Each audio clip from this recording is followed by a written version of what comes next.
Jadi gitu ya jawabannya Bu.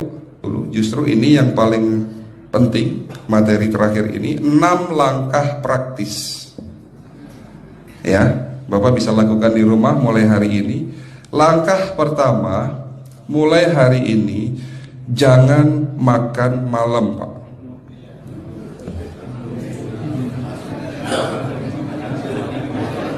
Ya, ala bisa karena biasa. Memang awalnya sulit, yang sudah kebiasaan makan malam itu sulit. Alasannya nanti nggak bisa tidur dong, betul ya? Nanti perutnya kembung, mual dan sebagainya. Itu karena kebiasaan. Dulu pun saya begitu. Tapi kalau sekali-sekali boleh Pak. Misalnya diundang hajatan gitu, tetangga ada yang kawinan hajatan, ya udah apa-apa, menghargai itu makan malam. Tapi sekali-sekali itu. Tapi kalau tiap hari ini yang nggak boleh, betul ya Pak? Jangan makan berlebihan dan jangan makan malam. Makan sate boleh nggak Pak? Boleh, siapa bilang nggak boleh? Sate itu, Bapak tahu daging kambing. Daging kambing, daging domba adalah makanan sehat, tidak berkolesterol. Yang kolesterol itu lemaknya Pak. Tapi kalau Bapak makan daging murni, dagingnya top, ya sehat Pak. Yang nggak boleh itu santannya.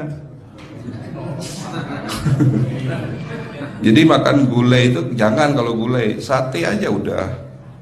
Ya, ataupun dibuat apalah, dibuat empal. Ya.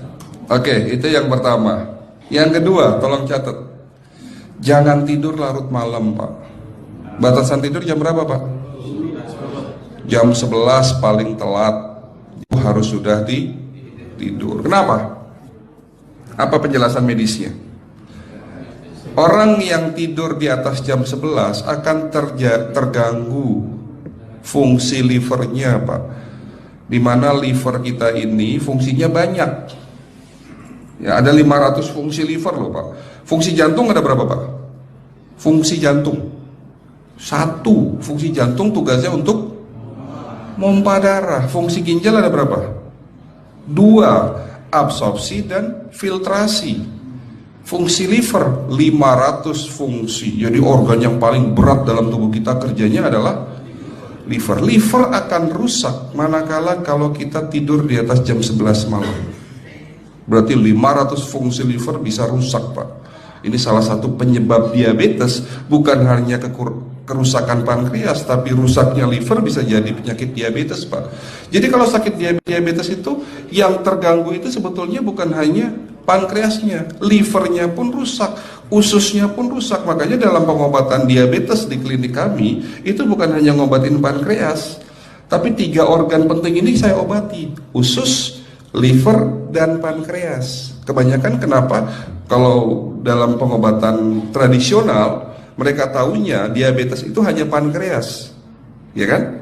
Tapi di sini dalam pengobatan holistik, orang yang kena liver itu 3 organ ini pasti rusak: usus, liver, dan pankreas. Salah satu penyebab dari kerusakan liver akibat kebiasaan tidur larut malam. Jadi salah satu penyebab diabetes pun bisa karena tidur larut malam. Ya, batasan tidur jam berapa? Sekali lagi, jam 11 harus sudah tidur pulas. Jadi jam 10, setengah 11 paling lambat kita harus tidur pulas. Nanti setelah jam 1 boleh bangun. Yang penting jam 11 sampai jam 1 ini harus tidur pulas. Jadi kalau Bapak mau sholat tahajud jam 2, setengah 3 ya monggo. Ya. Oke, itu yang kedua. Yang ketiga, air putih Pak dijaga 2 liter sehari. Bagaimana cara minumnya yang baik? Rasulullah sudah ngajarin kita ada 6 sunnah. Harus duduk, pakai tangan kanan, seteguk demi seteguk, membaca basmalah di saat minum, diakhiri dengan alhamdulillah, kan begitu. Ya, pagi hari minum 1 gelas, bangun tidur sebelum sholat subuh. Setelah sholat subuh boleh teh, tapi juga dibilas dengan 1 gelas air putih. Sebelum mandi nanti Pak, minum air hangat. Kalau Bapak mandinya pakai air dingin boleh, tapi sebelum mandi minum air hangat biar tubuh kita ini jangan terlalu dingin di saat kita kena air dingin. Sampai maghrib pastikan 2 liter sudah masuk dalam tubuh kita. Malam mau tidur, tolong perhatikan Ibu ya, malam mau tidur jangan banyak-banyak minum. Nggak boleh minum malam itu segelas sampai 2 gelas mau tidur. Cukup seteguk 2 teguk saja. Karena kalau sampai kita minum mau tidur 1 gelas besar, ginjalnya malah rusak, Pak. Ya.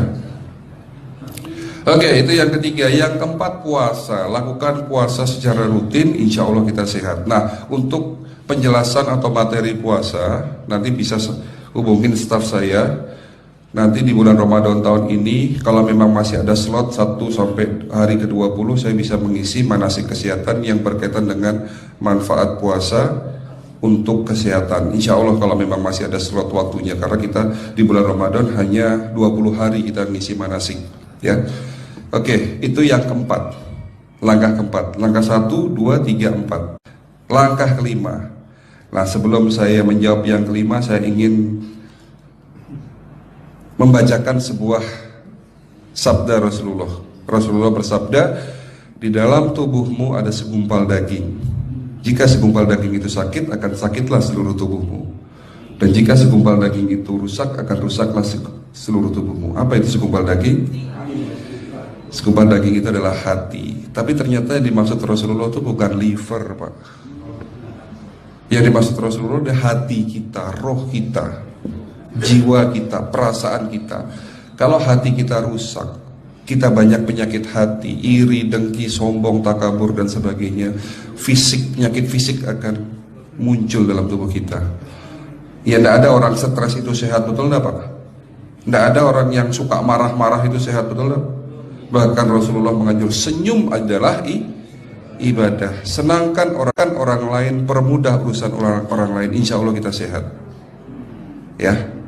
Jadi itu langkah ke-5. Langkah 1 sampai langkah ke-5 sifatnya individual. Bapak bisa lakukan sendiri di rumah.